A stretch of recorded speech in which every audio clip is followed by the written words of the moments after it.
কেতিয়াবা কেতিয়াবা মানুহৰ একমাত্ৰ এটা ভুলে বিশ্বাস, আশা, আকাংক্ষা, হৃদয়, অশেষ ভালপোৱা সকলো নিমিষতে চুৰমাৰ কৰি পেলায়।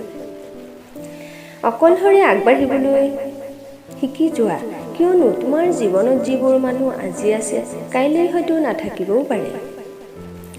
শৰীৰ আৰু সম্পত্তিক লৈ কেতিয়াও অহংকাৰ নকৰিবা, কিয়নো অসুস্থতা আৰু দৰিদ্ৰতা কেতিয়াও কাৰো জীৱনত কৈ নাহে।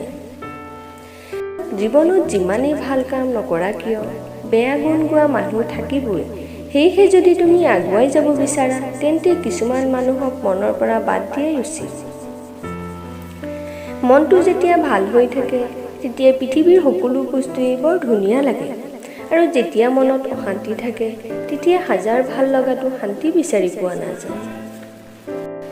অশান্তিত সেইসকল মানুহেই থাকে যিসকলৰ মনত অহংকাৰ আৰু হিংসাৰ ভাৱ নাথাকে, কিন্তু শান্তিত সেইসকল মানুহেই থাকে যিসকলৰ মনত কোনো অহংকাৰ, হিংসা আদিৰ ভাৱ নাথাকে। অহংকাৰ মোৰ নাই, মাত্ৰ স্বাৰ্থপৰ পৃথিৱীখনৰ পৰা অলপ আঁতৰি থাকিব বিচাৰোঁ, কাৰণ আজিকালি অকলে থাকি বৰ ভাল লাগে। পৃথিৱীৰ সকলোতকৈ শক্তিশালী বস্তুটো হ'ল সময়, যি তাৰ ইচ্ছামতে কাৰোবাক বহুৱাবও পাৰে অথবা কন্দুৱাবও পাৰে। আনৰ যে আচৰণ তোমাৰ ভাল নালাগে তেনে আচৰণ তুমি আনৰ লগতো কেতিয়াও নকৰিবা।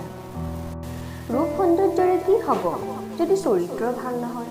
আবেগেৰে কি হ'ব যদি বিবেক নাথাকে? উচ্চ শিক্ষাৰে কি হ'ব যদি ব্যৱহাৰেই ভাল নহয়?